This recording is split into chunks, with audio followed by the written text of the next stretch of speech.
The day unfolded with a sudden and unsettling jolt. My phone rang, slicing through the quiet of an otherwise mundane afternoon. It was my husband on the other end, his voice strained and frantic, barely cutting through the chaos that surrounded him. He had stopped by his parents' house last week to pick up a suit jacket he left behind, and it was during this seemingly innocuous visit that tragedy struck. His mother, my mother-in-law, had suffered a catastrophic accident. What happened? I managed to ask, my heart sinking with each word he spoke.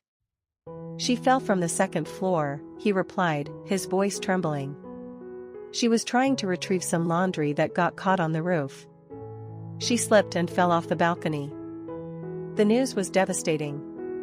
Did you see it happen? I asked, dreading the answer. Yes, I tried to rush over to help, but it was too late. She fell head first, and it was instant. His words were punctuated by the distant sound of sirens and the unmistakable commotion of emergency services at the scene. The reality of his mother's death, processed as an accidental fatality by the authorities, was a harsh blow that settled heavily on my shoulders. I couldn't fathom the sequence of events. My mother-in-law, despite being 73, was full of life and modernity.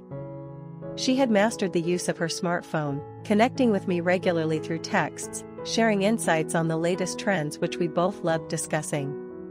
She was not only a beloved family elder but a confidant and a cherished figure in my life, especially since my own mother had passed away from cancer not long before. The thought of losing another maternal figure so suddenly was unbearable. In the aftermath of the accident, while still reeling from shock, I had to set aside my grief to support my husband. He was the chief mourner, and together we navigated the painful process of funeral arrangements. We managed to conclude the services without issue, yet a lingering sense of unease persisted. It was only a few days later that another piece of disturbing news surfaced. "Hey Julie," my husband called out as we were sorting through his mother's belongings. "I've been looking since the funeral, but I can't find Mom's smartphone anywhere. Do you know where it might be?" I felt a cold shiver run down my spine. "No way, her smartphone is missing?" I echoed his words, disbelief clouding my thoughts. "Yeah, I've looked everywhere. It even rings when I call it, but I can't hear it in the house or the yard. It must be lost somewhere," he speculated, a hint of frustration in his voice. But something didn't add up. Just the day before the accident, I was exchanging messages with her. She definitely had her smartphone with her. A troubling thought crossed my mind, could it have been stolen? The very idea added a sinister overlay to the already tragic events, filling me with a profound unease that something more complicated might be at play. Continuing from the unsettling discovery about my mother-in-law's smartphone, the entire situation began to unravel in ways I could never have anticipated. The day my husband, Sean, mentioned the missing phone, I couldn't shake off the feeling that there was more to it than just a misplaced item. His urgency hinted at deeper concerns, although he claimed it was about being unable to cancel the phone plan. But something was off, and it wasn't long before I started to piece things together. The next morning, as I was trying to make sense of the chaos, I received an unexpected email. It was from my mother-in-law's email address. Normally, we would communicate through a messaging app, so seeing an email from her, especially under these circumstances, was highly unusual. The subject line of the email was even more disconcerting: "Please look at this without Sean finding out." My heart raced as I told Sean I was heading to the bathroom, using the moment alone to open the email in secrecy. Initially, I doubted the authenticity of the email. How could it be from her? Yet, as I read through the message and started viewing the attached photos and videos, a cold dread settled over me. The contents were shocking, displaying undeniable evidence of Sean engaging in actions so egregious that they painted a whole new picture of the events leading to his mother's death. The implications were horrifying. It wasn't just an accident, it was murder. Sean was arrested that day. The evidence found on his mother's phone, which he had presumably overlooked or believed was lost, changed everything. Reflecting on our life together, I thought about how Sean and I had met, our marriage, and our life up to that point. We seemed like a normal family. I enjoyed my hobbies of photography and traveling, working part-time while managing our home and caring for our 5-year-old daughter. Sean had always been careful with money, a trait he inherited from his mother. He worked hard, saved diligently, and even though he enjoyed gambling, spending weekends at horse races or casinos, he never jeopardized our financial security. It was a balance that had always impressed me, as managing finances effectively, especially with a child and another on the way, was crucial. We had always aimed to avoid living paycheck to paycheck, ensuring we could indulge in our interests while maintaining a safety net. However, his ability to maintain such a facade while potentially harboring dark secrets was unsettling. As I pondered over these revelations, I couldn't help but think about the upcoming weekend. Sean often visited the casino on his days off, and despite the looming legal and emotional turmoil, part of me wondered if life could ever return to any semblance of normalcy. Could I still consider him a good father? Was everything about our life together a lie? The question swirled in my mind as I grappled with the reality of my husband's arrest and the hidden facets of his character that were now coming to light. As the unsettling revelations about Sean's gambling habits unfolded, I found myself grappling with a growing sense of betrayal and disillusionment. Just yesterday, I accidentally learned from a friend about the precarious financial juggling act Sean had been performing. By the way, about a month ago I lent Sean $200, my friend mentioned casually during our conversation. Do you know when he'll pay me back? I was stunned. $200? What for? I inquired, trying to mask the shock in my voice. Seems like he lost big at the casino and didn't have money to play, so he asked to borrow from me, my friend explained. At that moment, a chilling realization dawned on me. The man I thought was prudent with money was living a double life.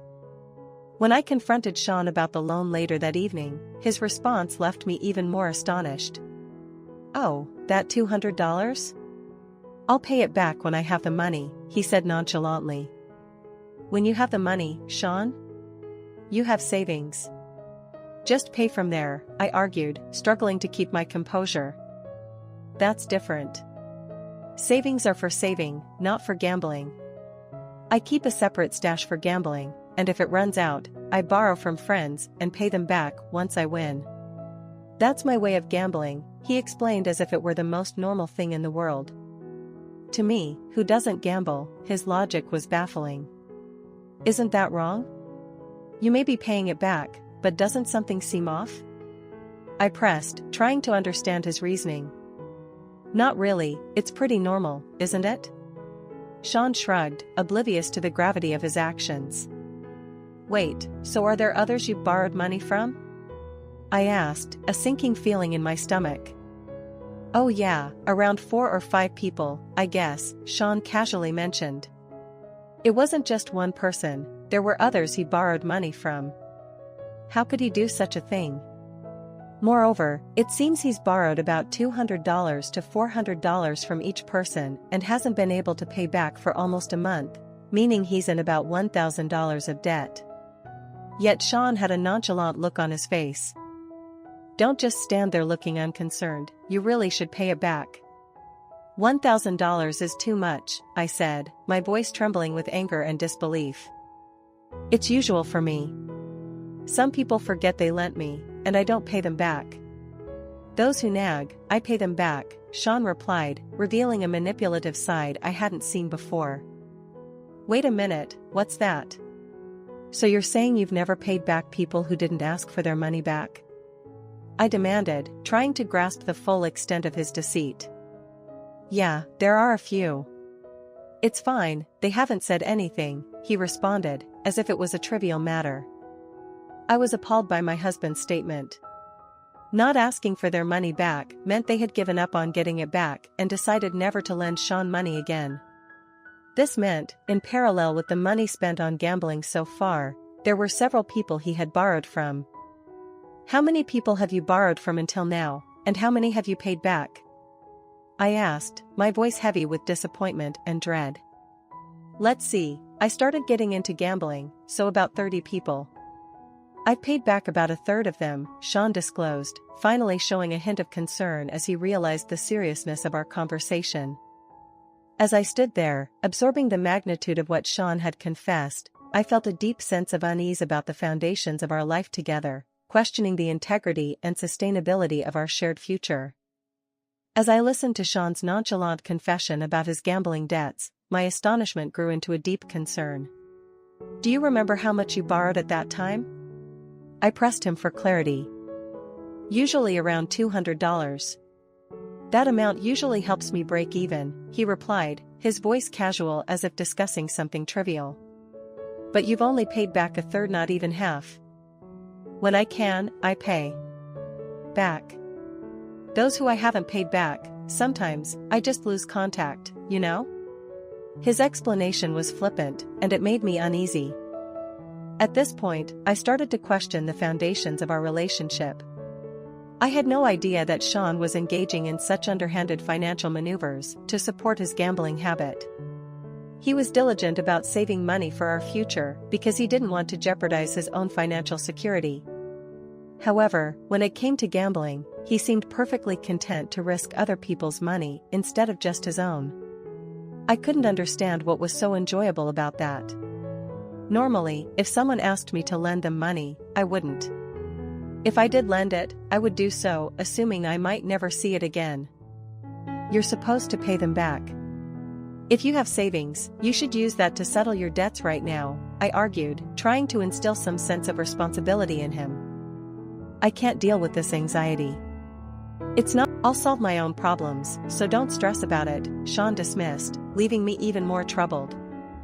Our financial attitudes towards hobbies and responsibilities were vastly different, and the unease in my heart grew. He claimed he would resolve the issue himself, but I doubted whether he truly would. It seemed more like he thought it was too much trouble and decided to ignore it. "Please, do it anyway," I insisted, hoping he would take some action. I decided to trust my husband's words at that time, but his promise was spectacularly broken, leading to an unbelievable incident. Even after that, he never reported back about repaying his friends and continued to enjoy gambling with a carefree attitude. "I hit it big today. Look, I brought you a souvenir, your favorite cheesecake," he would say occasionally when he won at the casino. He'd get carried away and bring me my favorite cheesecake or buy presents for our daughter. If that were all, one could say he was a good father. But recently, since the source of his gambling money was revealed, I've become more concerned and couldn't genuinely be happy about his gifts. "Hey, we've talked about this before, but it's really okay, right? I'm happy you bought cheesecake, but lately, it just doesn't taste as good," I admitted, my voice tinged with disappointment. "Don't worry, it's all good," my husband confidently asserted, but I wondered on what basis he could be so assured. The more we talked, the more my anxiety grew, and I found it harder to believe his words. A few days later, when I visited my parents-in-law after a long time, the conversation inevitably turned to gambling.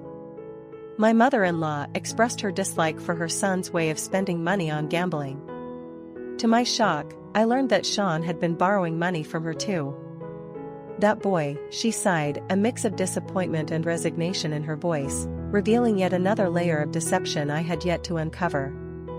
As these revelations mounted, I felt increasingly trapped in a web of lies and irresponsibility that seemed to extend far beyond what I had ever imagined. "The funeral arrangements, but I can't find Mom's smartphone anywhere. Do you know where it might be?" Sean's question snapped me back to the harsh reality from my reverie of grief. It was another strange detail in a growing list of oddities since the accident. "No, I haven't seen it," I replied, my mind racing through the past events. The whole situation felt surreal. Just days before, I was at my in-laws' house, engaging in normal conversations, making plans. My mother-in-law was vibrant and full of life, excited about seeing the grandchildren again. How could everything change so suddenly? Back to the conversation I had earlier with Sean about his financial habits, it was clear that his recklessness wasn't confined to just our direct family. He'd been pestering his own mother for money since his father passed away. His father, who had once scolded him for such recklessness, had instilled a clear lesson that borrowing within the family was not acceptable. But with his father gone, Sean felt liberated from those constraints and continued to misuse the familial bonds for his gambling funds. When I confronted Sean about borrowing from his mother, he defensively replied, "What's with you all of a sudden? It can't be helped.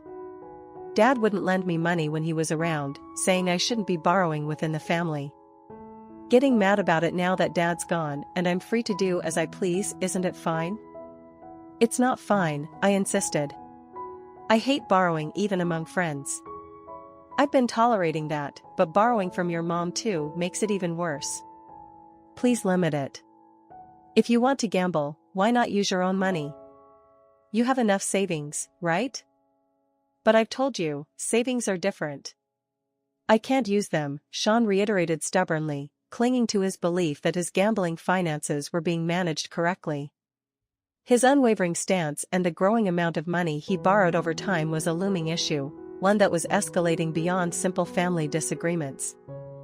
This financial irresponsibility, coupled with the unexpected accident of his mother, created a chaotic mix of emotions and responsibilities. Standing in the empty house after the funeral, the loss hit me harder than I had anticipated. Amidst the grief, the missing smartphone seemed like a minor detail, yet it nagged at me. It was a piece of the puzzle that didn't fit, adding to the mystery of the circumstances surrounding her accident.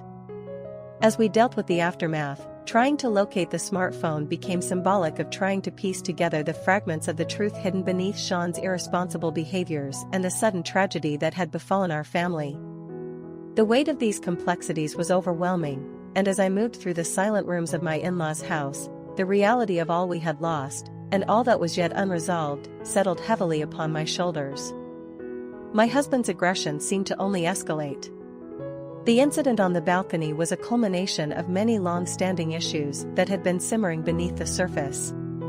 His gambling habits, his financial irresponsibility, and now, potentially violent behavior, painted a picture of a man I hardly recognized. The confrontation, captured on the neighbor's video, was horrifying. As I processed the gravity of the emails and the video, my hands trembled. Sean had previously dismissed his borrowing as a trivial matter, but the reality was far darker. The email from my late mother-in-law, designed to be found posthumously, revealed her deep fears about her son's capabilities and her own safety. It was a calculated cry for help, a safeguard she put in place in case the worst happened. In the video, the exchange between Sean and his mother was heated. "Stop it already, no more taking money from the safe. It's fine, isn't it? The money Dad left behind is as much mine as it was his. It belongs to me too," Sean argued vehemently, his voice laced with entitlement and frustration. My mother-in-law, disgusted and perhaps realizing the threat her son posed, tried to confront him physically. This was something she had never done before, a desperate measure in a desperate time. But Sean easily shrugged her off, pushing her against the balcony railing. "Got the guts to lay hands on me, huh? Shall I kill you as I declared?" His words chilled me to the bone. "No, help please, somebody help," my mother-in-law screamed. Her pleas echoed in the quiet rural setting, unlikely to attract immediate assistance. "Stop, please stop," she continued, her voice desperate. Witnessing this exchange through the video, I realized the full extent of the danger she had faced. Sean's actions weren't just reckless, they were potentially lethal. I had to act. The instructions in the email were clear: press charges using the evidence provided. My mother-in-law had foreseen the possibility of her demise being connected to Sean's actions and had meticulously prepared for it. I felt a deep, wrenching sorrow for her and for the situation that I was now a part of. It was clear that what had appeared to be mere financial irresponsibility was a facade for much deeper and more dangerous issues. I knew then that I could not stay silent or inactive. I needed to protect myself and my daughter, and honor the wishes of a woman who had tried to protect herself against her own son. With a heavy heart, I prepared to take the evidence to the authorities. The path ahead would be difficult, but necessary.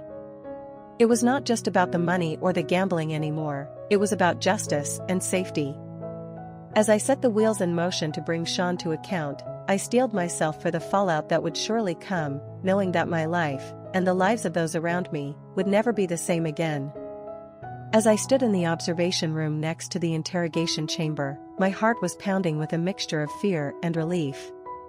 The police had acted swiftly, validating my fears and the damning evidence I had brought forward. The very thought that Sean had violently ended his own mother's life for financial gain was horrifying, yet there he was, in handcuffs, glaring defiantly at the officers as if wronged by the very system meant to bring justice. The interrogation began, and I watched through the one-way mirror, separated by just a thin barrier, but feeling miles apart from the man I had married. The officers laid out the evidence methodically: emails, photos, the video from the neighbor, and the video captured by my late mother-in-law. Each piece of evidence added weight to the reality of Sean's crimes. "This is ridiculous," Sean spat out as the evidence was presented, his demeanor aggressive and unyielding. It was a side of him I had never known, hidden beneath the facade of a caring husband and father. Now, as he faced the real possibility of a conviction, his true nature seemed to unravel. "You're Mr. Morgan's wife, right?" one of the officers had asked me earlier, confirming my identity and my relationship to the suspect. "Yes, what about it?" I had responded, feeling a cold detachment settling in as I prepared myself to witness his downfall. "We are about to show him the evidence. You submitted the emails and the video on the smartphone. Would you like to watch?" "It's okay, you can watch from a separate room. We assure your safety, so please don't worry," the officer had explained, leading me to this small, stark room where I now stood. As the interrogation unfolded, Sean's initial fury seemed to give way to a dawning realization of the gravity of his situation. The officers pressed him, "Stop it, we are going to interrogate you now. We have plenty of evidence, we'll get a confession out of you." Watching him, I felt a surreal disconnection. The person I thought I knew, the man I had shared my life with, was a stranger now. His actions had not only shattered our family but had ended a life, his mother's life, with such casual cruelty over something as mundane as money. My emotions were a complex mix of sadness, anger, and fear. It was overwhelming to think about the future, about how my daughter and I would rebuild our lives without him, about the legal battles to come, and about the safety and security that had been so brutally ripped away from us. As Sean continued to argue with the officers, denying the undeniable in a desperate attempt to save himself, I turned away from the mirror.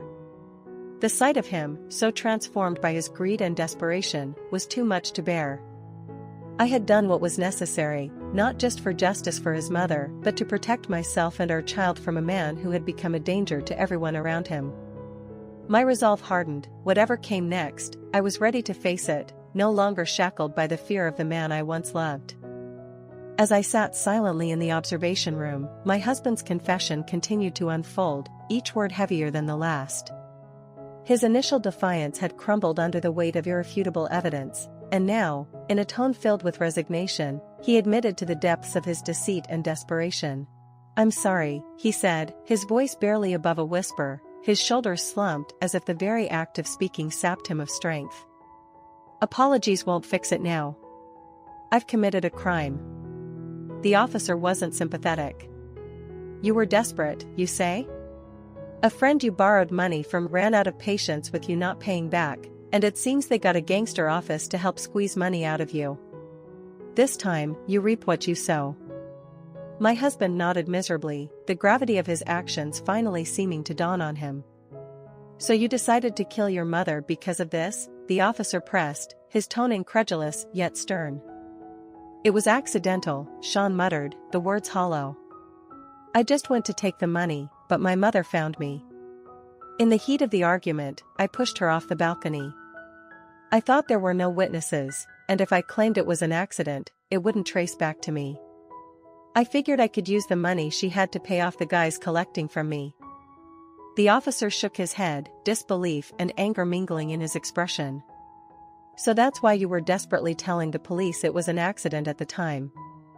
Hearing my husband recount these events, admitting to such cold, calculated decisions, was beyond distressing.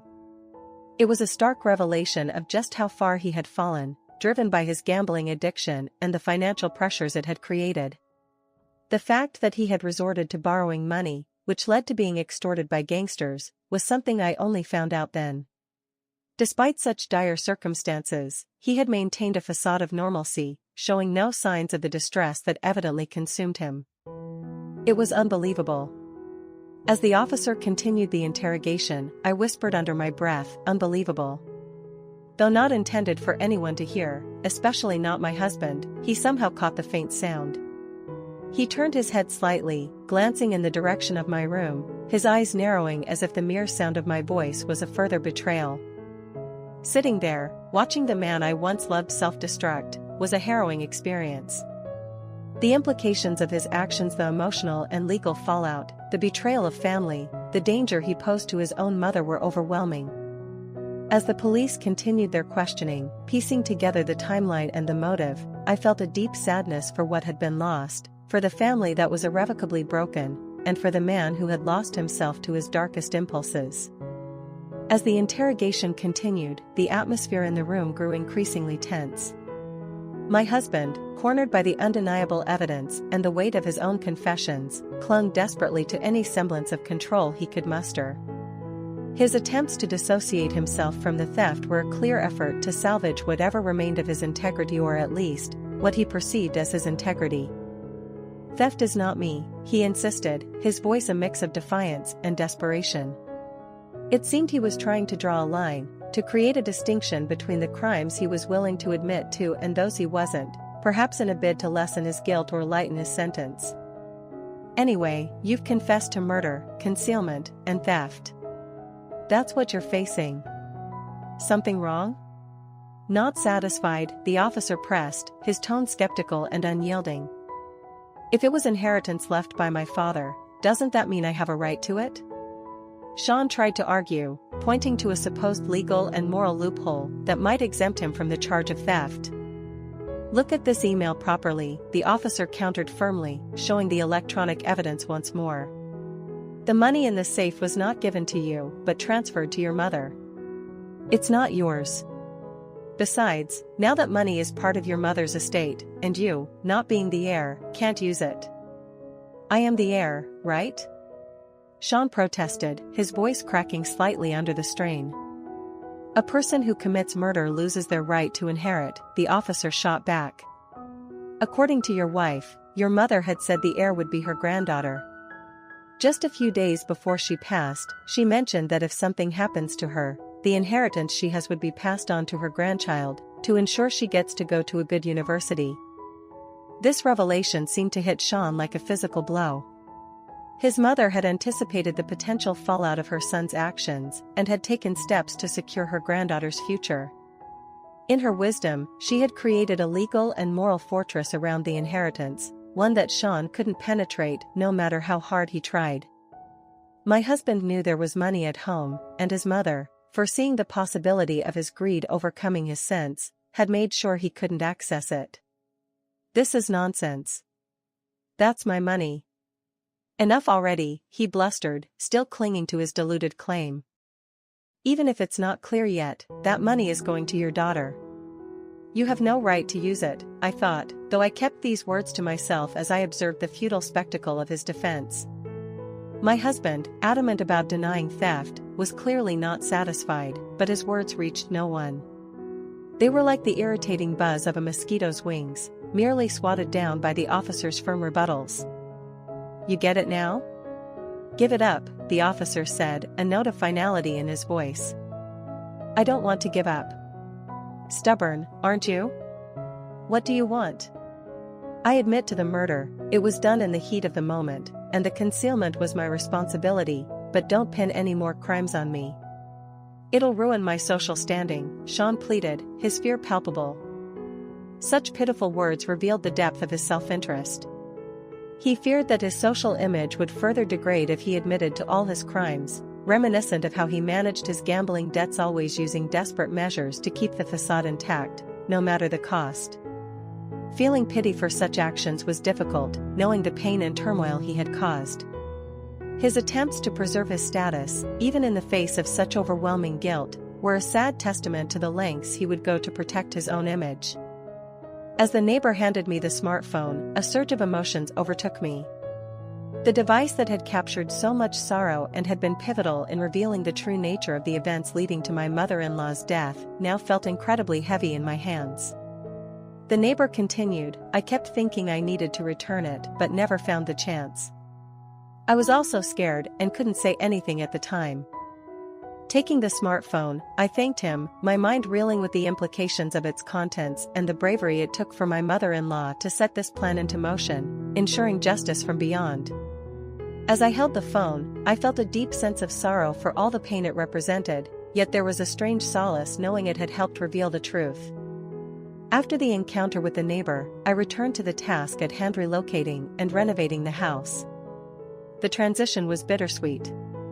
The house, which was to become our new home, held so many memories of a family that once was. My father's proposal to move in together was a beacon of hope. It was not just a practical decision, but a new beginning for us. You're right, Dad. I'm sorry. Let's live together. Our house is pretty rundown anyway, let's start fresh in that house, I agreed. Renovating the house into an accessible home considering my father's weakening legs became a project that brought new purpose to my life. It was during the renovations that I realized how much this change was needed, not just for the physical safety it provided but for the emotional healing it symbolized for both of us. We canceled our apartment lease and threw ourselves into making the in-laws' house a place where new memories could be formed, away from the shadows of the past. The process of tearing down old wallpapers, painting new colors, and installing safety features for my father felt cathartic. Each stroke of paint was a step away from the past traumas and towards a future where safety and peace were priorities. As we settled into our new home, I saw my father grow more comfortable and content, his earlier isolation replaced by the lively presence of his granddaughter and the daily routines we shared. It was a relief to see him happier, and for my daughter, having her grandfather close was a source of joy that she hadn't realized she was missing. The move proved to be healing for us all, a way to mend the fractures in our lives caused by the tragic events that had unfolded. While the past could never be changed, the steps we took were about moving forward, building a safe haven from the remnants of a storm that had threatened to destroy everything we held dear. The house, once a place of pain and secrets, was now a home filled with love and the promise of new beginnings. Adjusting to life after such profound upheaval was not easy, but with each passing day, I found a new rhythm, one that allowed for moments of reflection and even growth amidst the ongoing challenges. The discovery of the unsent email on my mother-in-law's smartphone had stirred a mix of emotions. It was a poignant reminder of what could have been. The contents of the email, expressing a wish for a closer familial relationship and gratitude for my presence in her family, resonated deeply with me. It painted a picture of a future that my mother-in-law had envisioned, one filled with unity and shared affection, starkly contrasting with the reality that unfolded.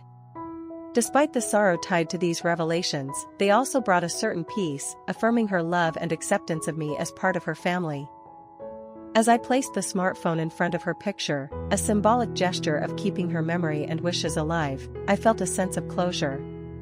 "Thank you for the good home," I whispered, acknowledging not just the physical space she had provided but the familial warmth and acceptance that had meant so much to me. Keeping the smartphone in my father-in-law's safe seemed fitting a way to safeguard the tangible memories of a woman who had become much more than just my mother-in-law. Life had indeed taken a turn since then. With my husband's incarceration and subsequent release, the details of his life remained a blur.